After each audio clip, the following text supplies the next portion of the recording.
All right, good morning, everyone. Let's go.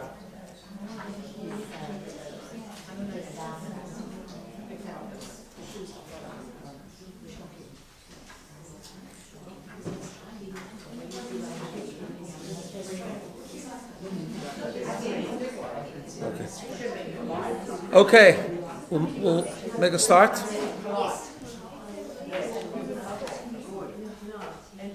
Everyone's ready? Yeah, classroom, you know. That's right. Okay, we're going to start. Welcome everyone to Term 2 and a new series.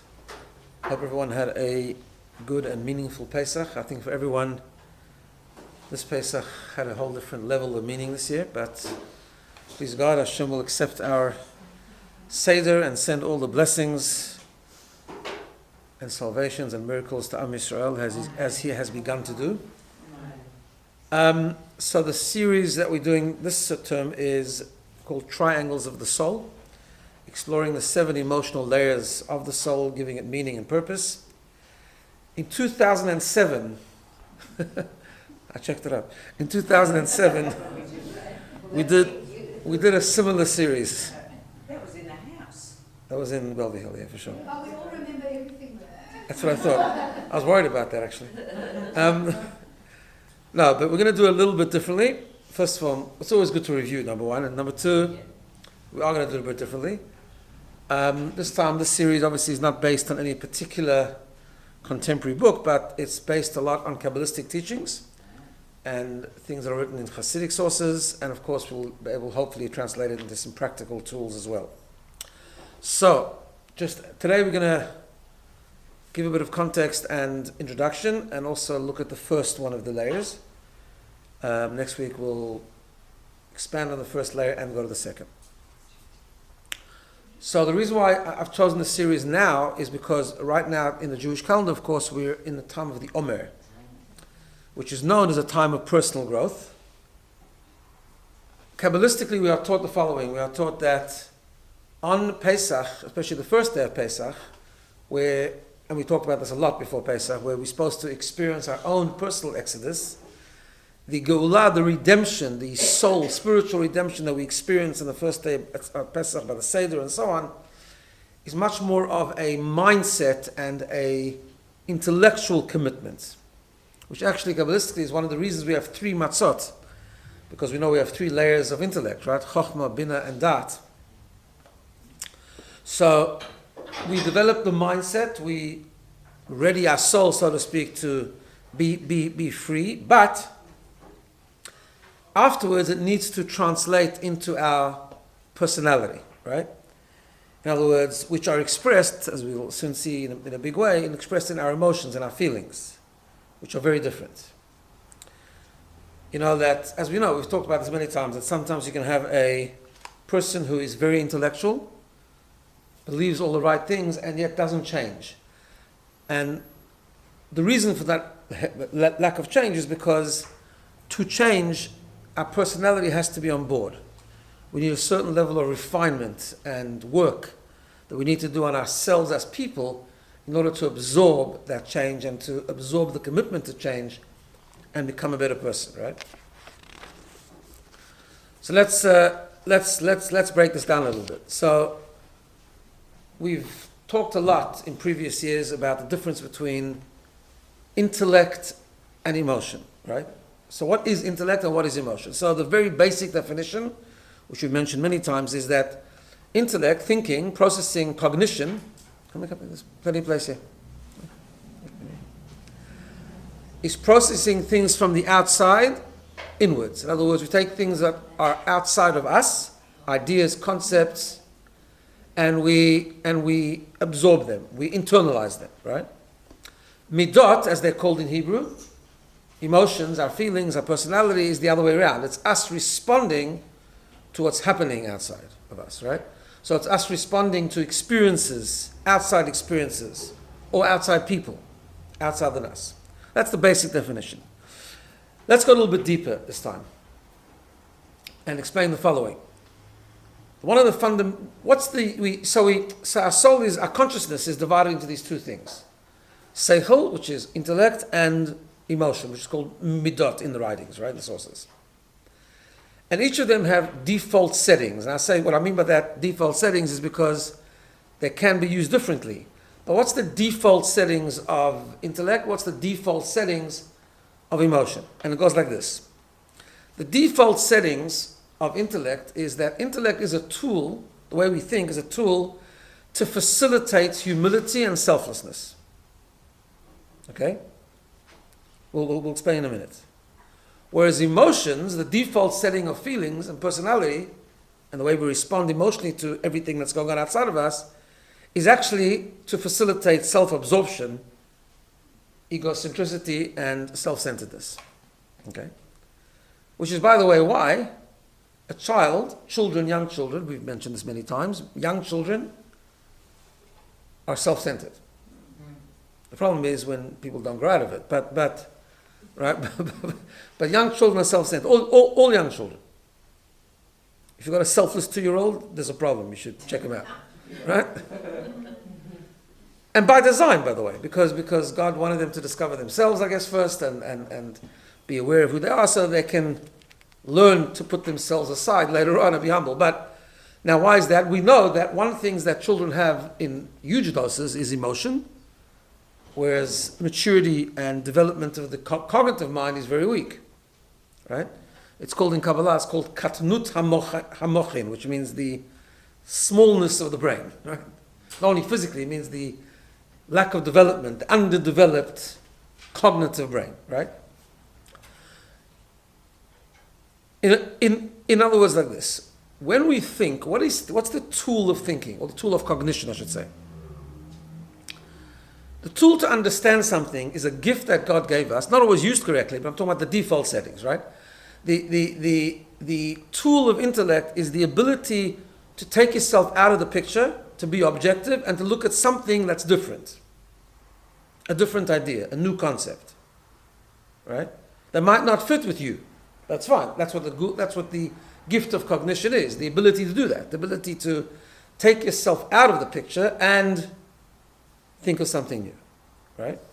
Whereas emotions and feelings is about experiencing me. That's what it is. It's about me. What I feel, right? I love, I fear, I hate, I'm jealous. It's about me. It's about the expression of me. Which is why it's easier to think of something that's hard, very hard to change the way we feel. Because how we feel is us. And therefore, refining, channeling our emotional responses, making our emotions much more healthier than they might already be or maybe not be, is a very difficult thing to do. Right? So to put it a little bit differently, it goes like this, right? If you want to seek truth, if you want to understand something from a truthful point of view, you need to, which is why, like the matzah, for example, again, I said before, the 3 matzot represent the 3 levels of intellect, right? Because what is matzah? Matzah is lack of ego. It doesn't rise. It's about going away from yourself. Right? When you go away from yourself, you're able to look at something new. You're able to look at something truthfully, objectively, honestly. It's very difficult because even when we think we've got biases, because sometimes we don't only think with our brain, we think with our heart, which can be a good thing, but can be also a very bad thing if we're trying to look for objectivity, right? Okay, so that's why sometimes we need to look at a higher authority, we need to look at something that we already see as truth, or we need to ask someone else, whatever the case is. But cognition possesses that ability to move from self and to embrace something completely different than myself, and something maybe that's more objective and more honest. Which is why I mentioned before Pesach, there's a beautiful phrase, I'll just mention it again because it's such a beautiful thing. There's a phrase in the Haggadah where it starts telling the story of Egypt, breaking down the various verses and interpreting them and so on. And the phrase says, Tsei ulamad. That's the introduction. It says, go out and learn. And all the commentaries ask, what's this phrase, go out and learn? We're sitting by the Seder, we're not going anywhere. Right? But what the Haggadah is telling us is, ulamad, if you want to learn, you have to have tsei. You have to go out of yourself. Go beyond yourself if you really want to learn. Now, sometimes that's misused. Sometimes we learn, but only what's going to fit with us, only what is rational to us, and only what we think we can understand, and therefore it's learning without going beyond ourselves, and that doesn't work. We remain the same stuck as we always were, right?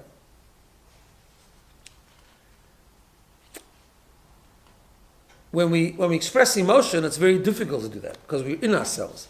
Emotion is about being ourselves, right?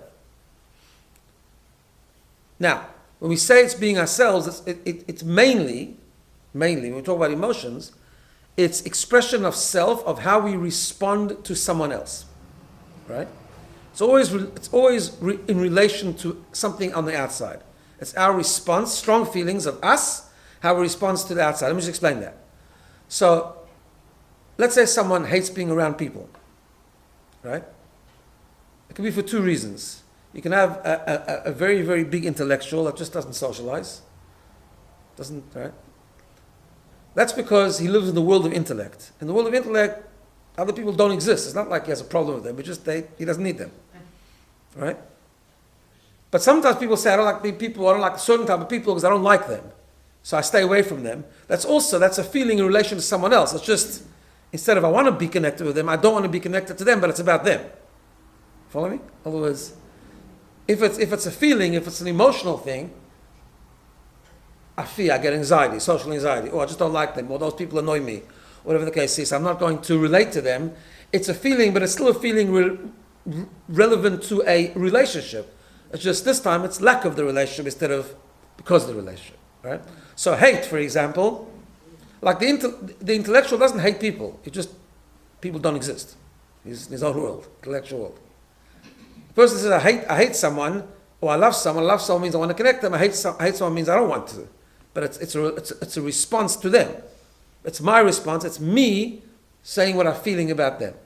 It's important to understand the definition because it's relevant to how we develop this going further, right? Okay. Just to apply to a different concept, which connects to it, which we have done in the past, later than 2007, but also important to understand in relation to this, is the fact that we know we all have two souls, right? The nefesh elokit, the godly soul, and the animal soul. The godly soul is the driver of selflessness and purpose and values and godliness and spirituality and so on. The animal soul is the driver of self-preservation, self-centeredness, pursuit of pleasure, and so on. Right? Arrogance, and all that stuff. Now we are taught in Kabbalah that the godly soul, both of them have all 10 powers, because we have three intellectual powers and 7 emotional powers, right? Both of them have all 10, but the difference is that the godly soul is driven primarily, dominantly by intellect, because it's selfless, so its pursuit is to understand something outside of itself. And therefore the godly soul wants to understand a higher being, wants to understand God, wants to understand a higher purpose, higher values, right? That's why its dominant drive is intellect, not emotion. In fact, its emotions are all born out of its intellectual pursuit, but it starts with the intellect. Whereas the animal soul, like all animals, actually, because it's the driver of ego and the driver of arrogance, its dominant force is feeling, is emotion, right? Because It's about it. It's about himself, herself, right? So therefore it starts with how I feel. That's the beginning. And therefore the rationalization of the intellect is all about how to feed my what I'm already feeling. The extreme example of that is an animal, right? An animal also has some sort of intellect where it has to figure out. Also, if a cow wants to attack someone or wants to go look for food, it still needs to work out how to do it. So there's some level of intellect, but the intellect is there to serve the emotion. That's why the dominant force in the animal soul is the emotion, is the feeling, right? So I'm just putting the Omer into the context. That's why it goes like this. The Maharal of Prague, the great philosopher, explains that when the Jews went out of Egypt, the Geulah, the redemption of Egypt, was primarily for the soul. In other words, the ability to really pursue intellectual truth before the going out of Egypt was limited, because even the soul, even the godly soul, was in exile, was in Galut. When the exodus of Egypt took place, so the soul of the Jewish people became free. We became free to exercise and express our soul in the most intense way. However, right? Everyone following? Yeah, we're good? However, God wanted to give us the Torah 7 weeks later. He wanted to make us His nation. He wanted us to be connected to the Torah. He wanted to have a relationship with us, which is what the Sinai revelation was all about. But He wanted a relationship with the whole of us, not just the soul. He wanted to have a relationship with every part of us, including the animal soul. Right? Which is why He didn't give us the Torah the day after we left Egypt. He said, I've redeemed your soul, now you have to elevate your animal. You've got to work on your emotions. You've got to make sure that they are in line with the truth and the objectivity and the selflessness of intellect. You have to now elevate and refine your personality, your animal personality, which is driven and guided and dominated by selfishness. And you've got to work on that. So they become healthier, they become refined, and they become more humble, and they become in line with a higher purpose. Right?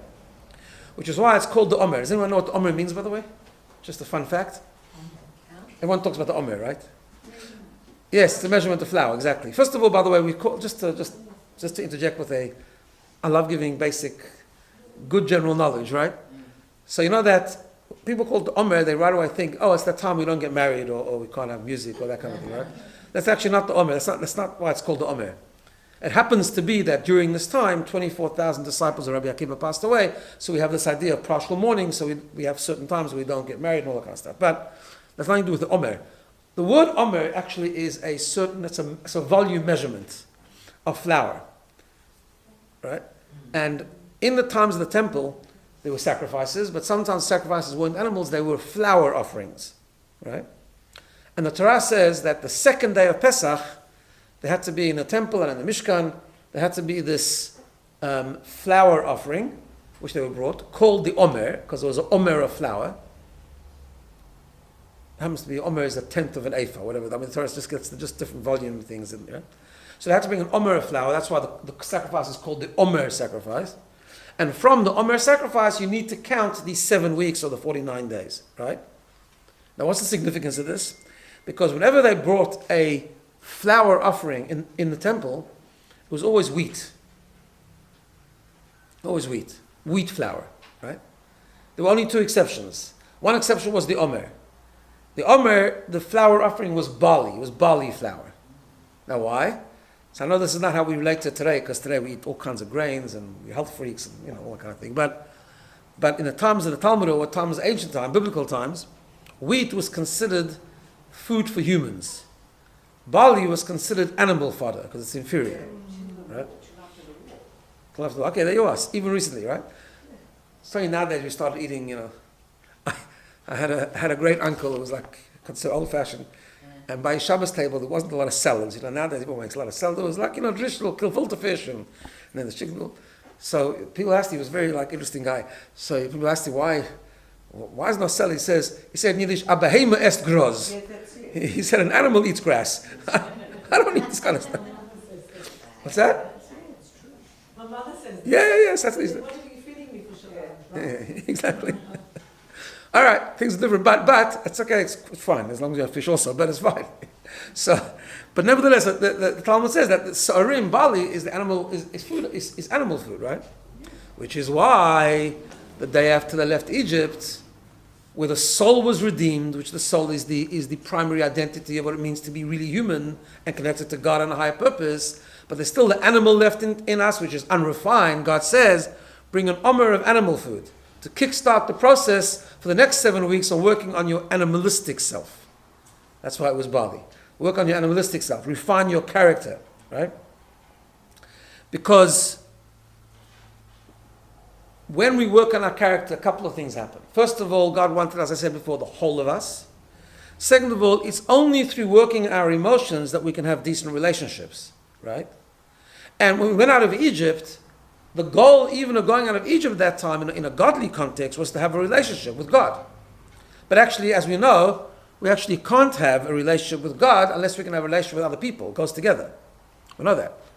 There's a famous saying which our teachers used to throw at us whenever we misbehaved, was Derech Eretz Kodmo La Torah.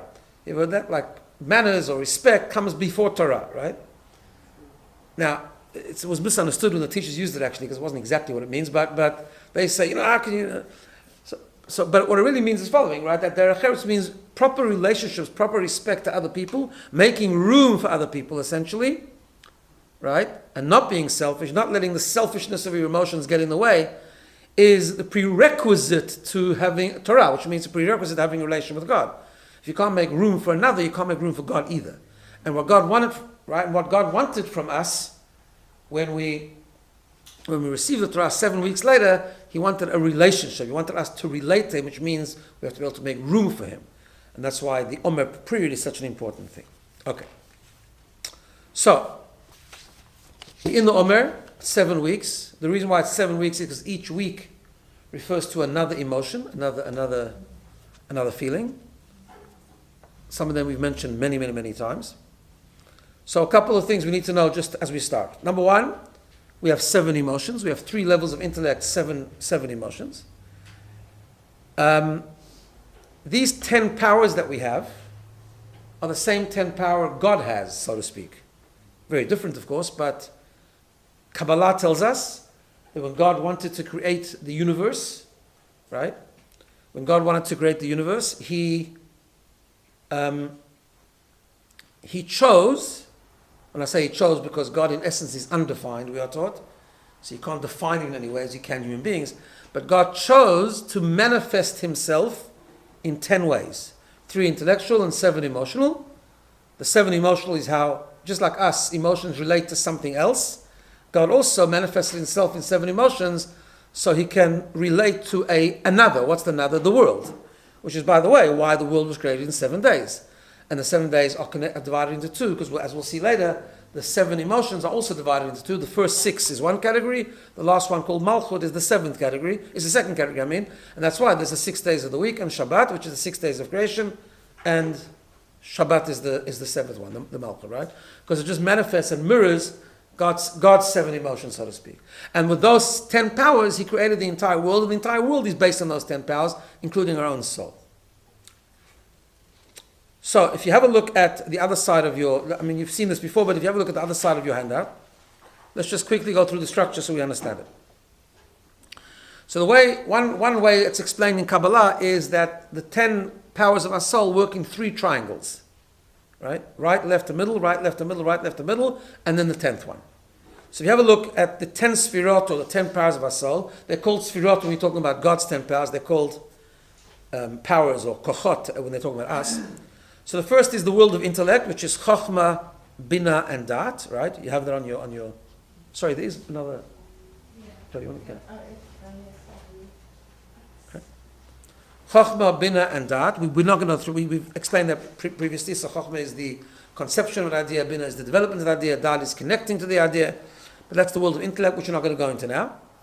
And then we have the world of emotion, the world of emotional responses, right? So on the right, the first triangle goes Chesed, Gevura, and Tiferet. Chesed is like translated literally as giving, Gevura is strength, discipline, Tiferet synthesis. Then you have another secondary triangle called Netzach, Hod, and Yesod. And then you have Malchut, which is the 7th, right? And that's the second category, the processing and implementation. Now, just so you understand, as we start to go through this, the first triangle is the main triangle. Our emotions are divided into 2 categories. Now, when I talk about emotions, I want to just clarify something. And we'll do it later as well, but just to briefly clarify.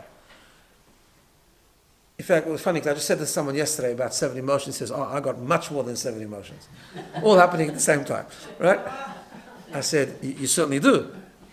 I know, that's correct. He's a very emotional person, but yeah, we have, I mean, there's long lists. I mean, today, especially today in modern writing, they're very into emotional awareness and all kind of stuff, and therefore they've subdivided emotion into zillions of emotions. I don't know, but so we do. So what it means when we say that we have 7 emotions, it means we have 7 categories of emotion, right?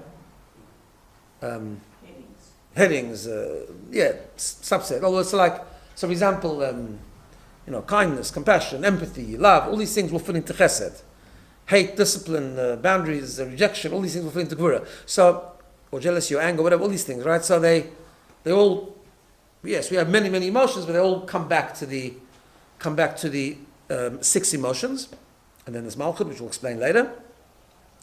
But in those 6 itself, actually, the primary ones are the first 3. There's Chesed and Gevurah. In fact, most emotions relate either to Chesed or to Gevurah. That's how it works, right?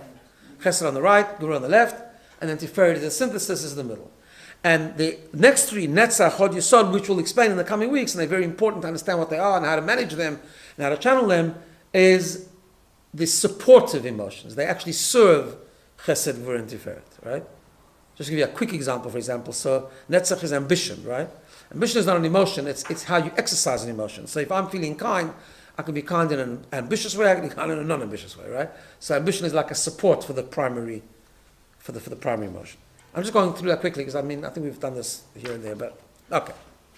So our job now, so that's the structure of the midot. So we're going to focus on the, yes? You once told me that we're born in a certain sway of either... Yes, we are. We're going to talk about that soon. So yes, we all have all 10. That's the important thing to understand. We all have all 10, and we can use all 10. But most of us are born with a sway to one or the other. More chesed or more gvura. Now, it's not simple like that because, before we said there's 7 weeks for the 7 emotions, right, of the Omer.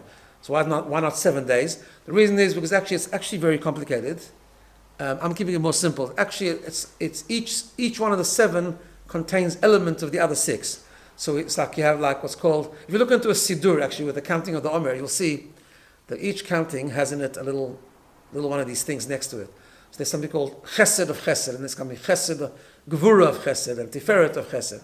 So it's not quite so simple to say everyone fits into one box. You could be more Chesed, but you could be more the Gevurah of Chesed. And that's a fascinating discussion to understand what all that means. But let's keep it simple for the time being and just understand that these are the 7, right? Now, so what does it mean? This is the question. What does it mean that we have 7 weeks? By the way, it's obviously not just 7 weeks. I mean, we're supposed to do this all the time. But this is where it's emphasized, right? This concept is emphasized. So what does it mean that we have to work on our emotion? What does it mean we have to refine? In Hebrew, they call it birur hamidot. In other words, to refine, to elevate, to make better, to improve our emotions. What does that mean? What are we supposed to be doing, right? So there's 3 things that we have to do. 3 things. The first thing is like this. As we just said, we all have our dominant emotions, right? So for example, some people are just more chesed, they're more into kindness, giving. Some people are more into managing projects. They're more into being organized and disciplined. Discipline is also an emotion, right? Self-control, that's their strength. So the first step of improving our personality is actually to take our dominant, our God-given personality and use it out for good. Channel it from the potential egocentric, toxic way of expressing it into a much more purposeful and meaningful way of expressing it, right? So just to give you an example, like we said before, these are 7 or 6 categories, right? So love belongs to chesed. Indulgence belongs to chesed. Do you know that? Why? Lust belongs to chesed. In fact, in the Torah, in one of the places, how do I know this? Because in the Torah, where it talks about the forbidden relationships that we're not supposed to have with certain people, and one of them is incest, amazing, just out of the blue, the Torah refers to it, it says it's a very, very bad thing to have incest. Ki chesed hu. And it calls it chesed. Obviously bad chesed, but, right? But why does it call it chesed? Because chesed is, as we'll see later, chesed is about connecting. Being drawn to something, expanding. But sometimes we expand into the wrong things, right? So indulgence is also chesed. So if I'm always connecting things, I'm always overindulging or being lustful, or whatever the case is, that's a form of chesed. Very egocentric chesed, right? It's self-centered chesed, but it's an expression of chesed. It's about connecting. It's not about rejecting. I'm not rejecting anything. In fact, I'm not rejecting when I should be, when I should be rejecting, right? So that's a bad expression of chesed, right? Gratitude is a good form of chesed. All that thing. Same thing with gevura. So hate is part of gevura. Self-control is also part of gevura. We'll see, because it's holding back. It's carrying boundaries, right? Fear is part of gevura. Certain fears are good, certain fears are bad. So there's nothing wrong with working on the personality which we already have, right? That's fine. But what we have to do is we have to channel it into it being purposeful and meaningful. In other words, how do we do that? Obviously, that is about taking away the self-centeredness from it. In other words, if I'm a chesed person, let's say, that's what I like to do, number one, I need to make sure, and we'll talk about this later, that the chesed that we do is positive chesed. Even kindness can be bad sometimes if we're kind to the wrong things, right? But I like to be kind. Like for example, a parent. Let's give a simple example. So a parent that's a very, very kind parent, therefore never says no, which seems to be most of the population nowadays, but right? Never says no to their kids. I don't know if any more of its expression. We all know that's not a good thing. No, it's not a good thing. Exactly, that's bad kindness, right? Now, today actually it's not only comes because of kindness. Truth is, I was wondering, how can it be most of the population? Most population is not kind, so how come they can't say no? But truth is like this, that some parents can't say no because they're kind, some parents can't say no because they're scared. That's fear. It's a different thing. Fear is actually gvura. Anyway, it's bad gvura, right? But okay. But let's say a kind parent. Let's say a kind parent just, my shepsula is asking for something. How can I say no, right? Right, as they say. So that's bad chesed. Now that doesn't mean that the person should go and destroy their chesed. If they're a very kind person, they need to actually channel that chesed, right? Now, sometimes temporarily we just have to put a stop to that emotion because it's being expressed very badly, right? So we just have to put it. But the truth is that just putting a stop to it and just squashing it actually is not such a good idea. Only you've got to do it temporarily, but it's not a good idea. You need to learn because it's your strength. It's your way of expressing yourself. See, if I have to find a way of channeling it into something positive, right? So that parent who just can't say no needs to go out and volunteer or something and do something really good to help people because they need to express. We need to express the strengths that God gave us, right? So part one of working on our emotions is channeling, finding ways to express those things that we have. By the way, this is a good lesson in education also. The real way of educating kids to stop doing things that are wrong is to help them channel stuff, which is not always done. Sometimes we just squash it and then it's like a jack-in-the-box and later on it comes flying back even stronger, right?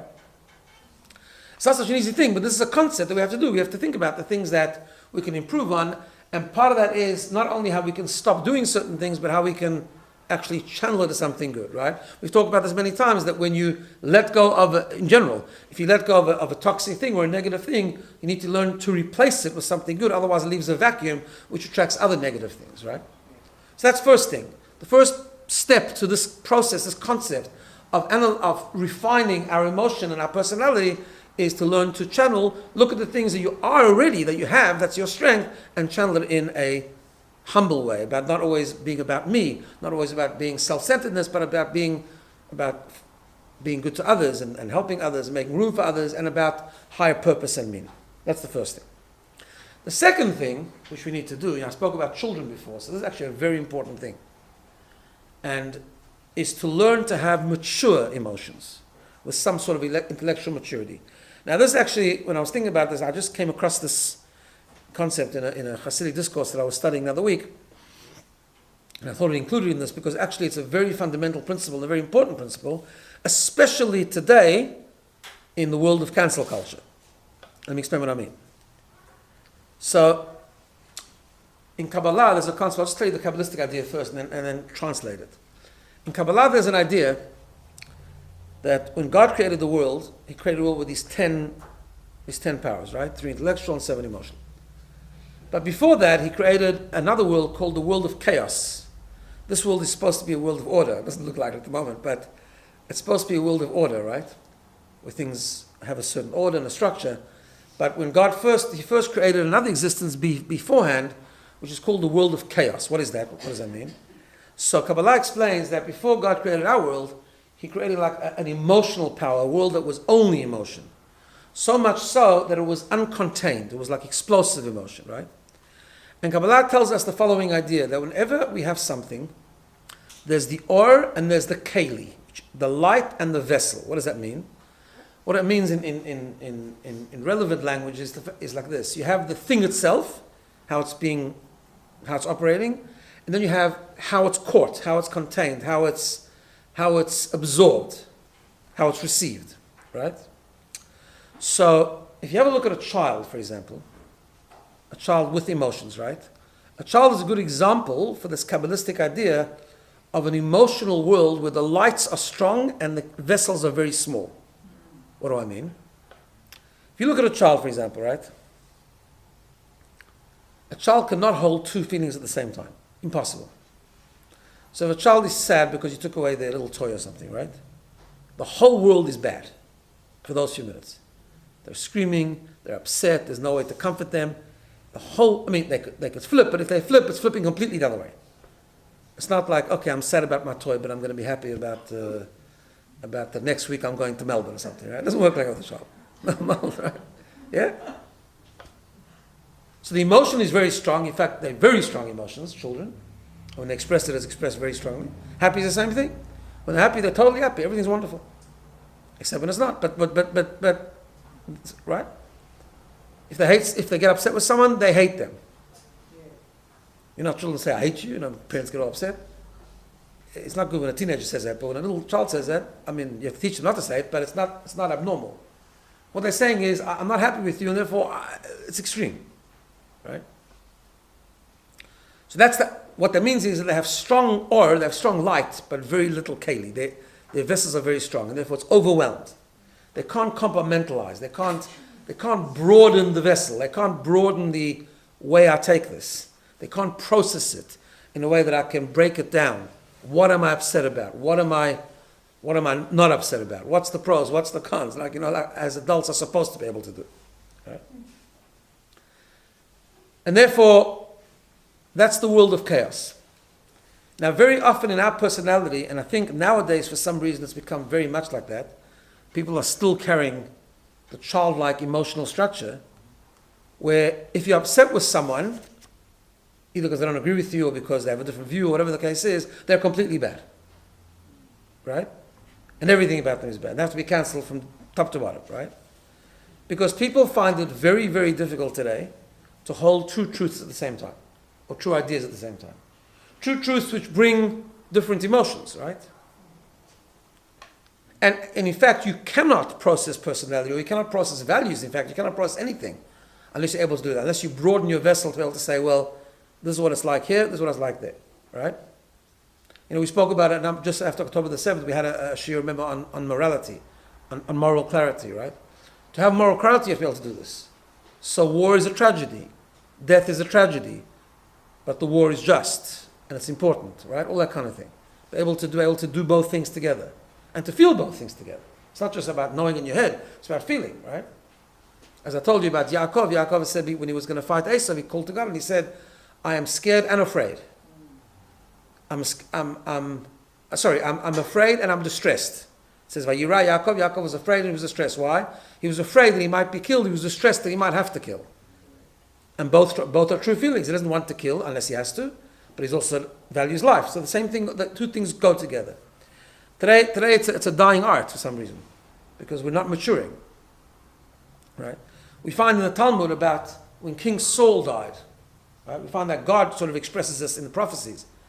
That when King Saul died, there was a complaint that God had on him. God was upset with him that he had punished a city of Kohanim inappropriately, and it was a wrong thing, and he was punished for that. At the same time, God was very upset about the town in which Saul died because they didn't eulogize him properly because Saul was a big tzaddik. So a minute before God is upset with him for doing something, but he's a big tzaddik, why do you eulogize him properly? Because the two things can be true at the same time. Shaul was a very big tzaddik, he had a flaw, because he's not perfect. Right? Today doesn't work yet, if you know what I'm saying. Like today the world is unable to do that. So, and therefore what we do is, we sort of carry on a little bit the, like, anxieties on amazingly on the rise, right? I'm not talking about clinical anxiety, but even just general anxiety, all worried, like unbelievably worried, right? When we're happy, we find it difficult to do two things at the same time.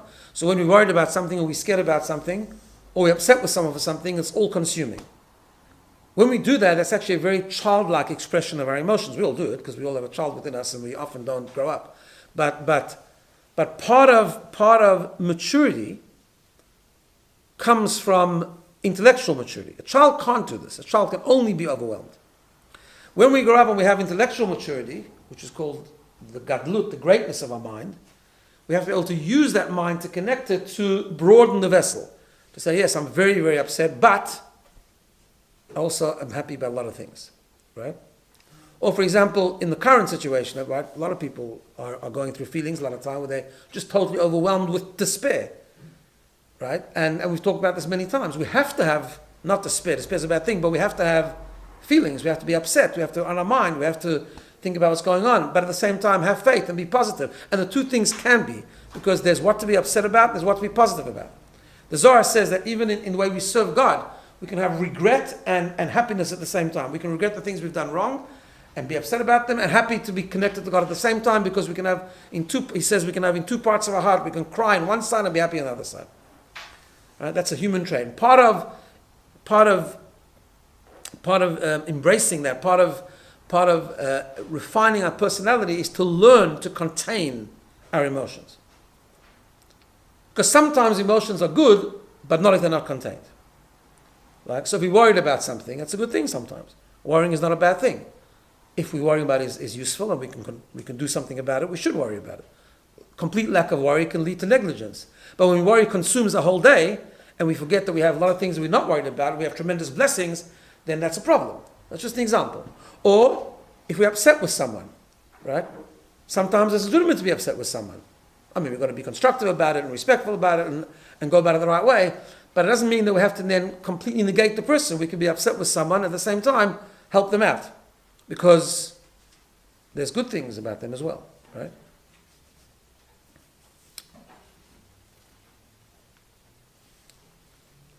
You know, when they built a mishkan, when they built a tabernacle in the desert, and it needed to be constructed, God told Moses to pick a team of people that would oversee the project of building the mishkan, right?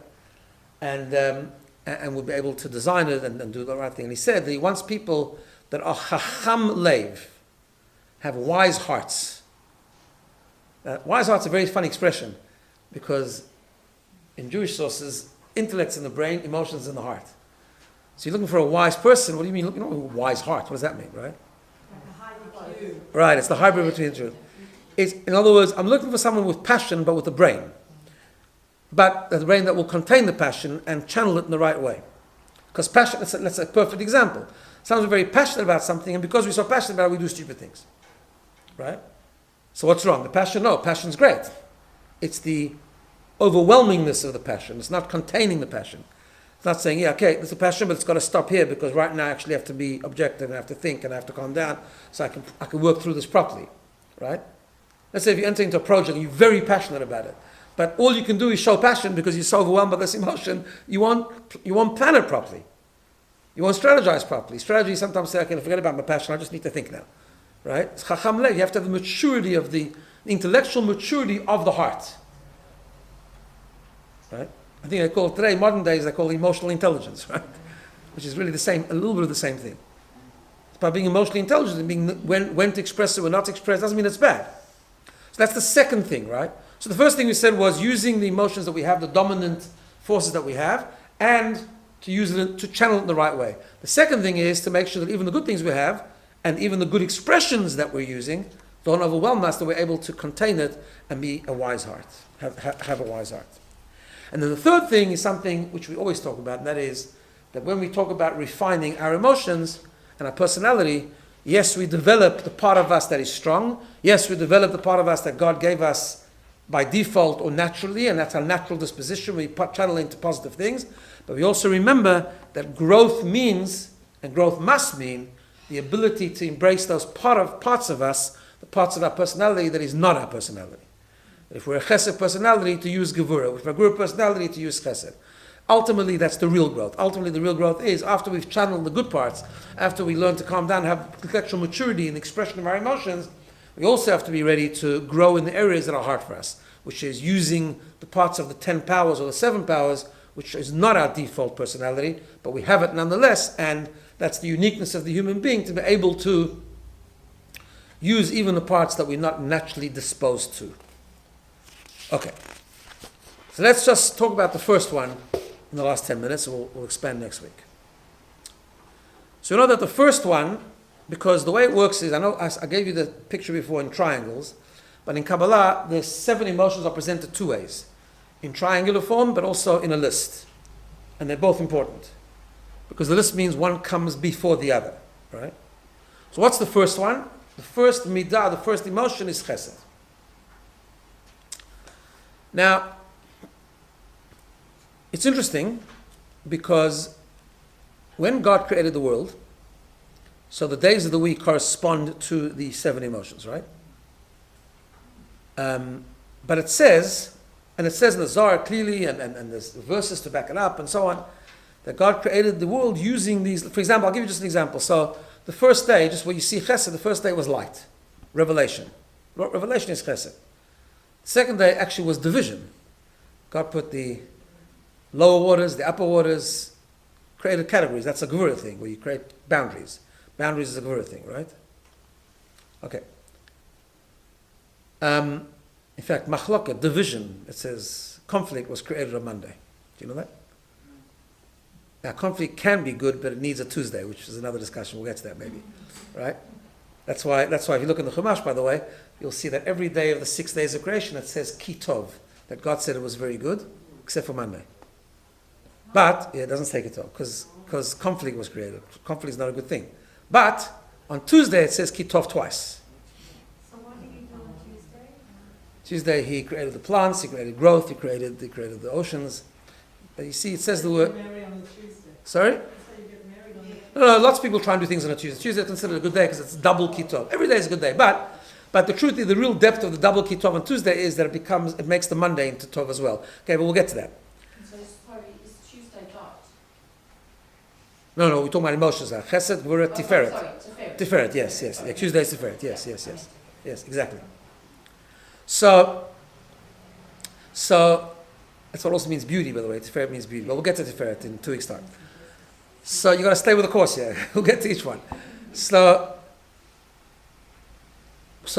God created each day something. But it says, there's a verse that says, Olam chesed yibaneh. The world was built on kindness. It singles out chesed. And in fact, this is what the verse says, but the Zohar makes it even stronger. And the Zohar says that the reason that chesed is Sunday is because chesed accompanies all the days. Which means, and this is a secret to how we refine our emotions and make sure that they're selfless rather than selfish, it means the following, that actually chesed is not just an emotion on its own, but it's actually the foundation of all the emotions. Okay? So let's understand this a little bit. Chesed, how do we define chesed? So first of all, by the way, in the sources, we find 2 names for chesed. Sometimes it's called chesed, sometimes it's called love, ahava. Okay. Same thing with gevura. Sometimes it's called gevura, sometimes it's called yira, which is fear. Now, one of the examples that's given, okay, for chesed is that it's analogous to water. Why water? Because water flows.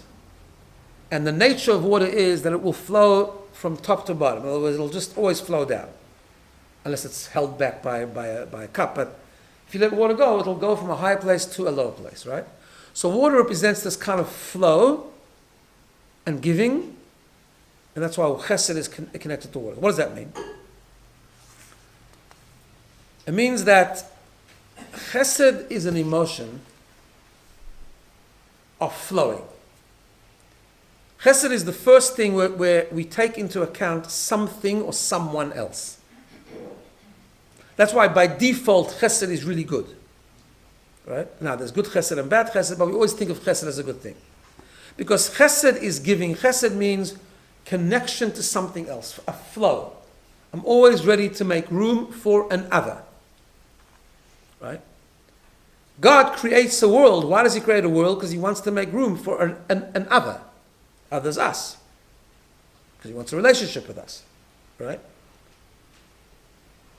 But actually that was, Kabbalistic, that took a big process to actually accomplish. Because before the world were created, Kabbalah tells us, there was no room for a finite world, because everything that was only there was the infinite expression of God. No room for a finite, limited world. Right? God wanted to make a world. So the foundation of the world is God making room for a world and for people in the world. Right? For us, it's the same thing. For us, chesed means the idea, the concept of making room for another. Now, we learn therefore that chesed is the foundation of all of them. In other words, gevura is the opposite of chesed. Gevura means to hold back. We're going to talk this much more detail next week, but gevura means to hold back. Holding back is not always a bad thing. What's the test? Will it lead to chesed or not? Sometimes it will. For example, let's take God's gevura, right? God says, I want a world. So first day creates light. I want to reveal myself in the world. But if God reveals his infinity in this world, we won't exist. We can't exist in the context of full-blown revelation of God's divine infinity, right? I'm just giving you this Kabbalistic angle on it, right? So what does God do? Goes to gevura. Goes to the idea of tzimtzum, which we call in Kabbalah, which he holds back. He doesn't reveal himself completely. He only reveals himself a little bit. He dilutes the revelation, so to speak. Why? Because he wants to reveal himself to us. A teacher teaching a child. A huge, brilliant man teaching a child, a grade 2 child. He's passionate about what he understands. It can be anything. It can be science, maths. He starts teaching the child anything he knows, the child won't know what he's talking about. So the teaching is chesed, but he needs gevura. You need a lot of gevura. You need to be able to process it. You need to know the art of a teacher is not what to say, it's what not to say. Also, right? Not just what to say. Yeah? So in lay terms, would you say that gevura is putting boundaries? Yes, it includes that. We're gonna go through gevura in detail next week, understand? And there's obviously good gevura and bad gevura, because like Monday was gevura, Monday didn't keep talk, because the default gevura can be a problem unless you use it correctly. It's a problem, but it's necessary. Right? So everything we do, the question we always have to ask ourselves is it creating relationship? Is it creating connection? Am I making room for another? In other words, our default animalistic emotions are self-centered, including chesed actually. But it starts with chesed, which is, in essence, is a good thing. In other words, the reason that our emotions are sometimes expressed negatively is because they're based on ego, which is the default position of the animal within us. That's where ego lives, in an animal part of us. Right? The number one step to making sure that our emotions are healthy is that they're not based on ego, or at least not so much based on ego, right? We're trying to be more selfless. What's the test? Are they based on chesed? Meaning in a broad sense. Are they based on chesed? In other words, is it creating connection between us? Is it creating goodness around me? Is it better for my relationships? Is it better for my higher purpose? Is it better for my relationship with God? All these things. Right? That's the test. So losing my temper at someone obviously isn't. But sometimes having a tough conversation is. In other words, sometimes gevura is the way to go when it leads to chesed, if it's based on chesed. Right? So I'm just give you a quick example. Someone says something to me and I blow up, I lose my temper, that's gevura. If I don't lose my temper, but I call him up next week, we have a really good, difficult but constructive conversation, it's also gevura, because I'm being assertive. What's the difference? The one is based on chesed, the one isn't. The one comes with chesed, the other one doesn't. If I lose my temper and just scream and shout, So like chesed has to be the platform. Exactly. Chesed is the foundation. That's why I said that Sunday is chesed, because the underlying foundation going through all of them, says the Zohar, is chesed. And with us it's the same way. Right? So I wanted to say that because in this period of Omer, now we're going to have to develop what chesed really is and give it much more information. Next week, please God, we'll do chesed and gevura. But that's the foundation of what this period of time is. And what we need to try and do is try and do those three things. Just to summarize. First of all, take the dominant things that we do have, channel them correctly. Second of all, learn to contain and compartmentalize. And third, ultimately, to do things even that we're uncomfortable with. And we'll develop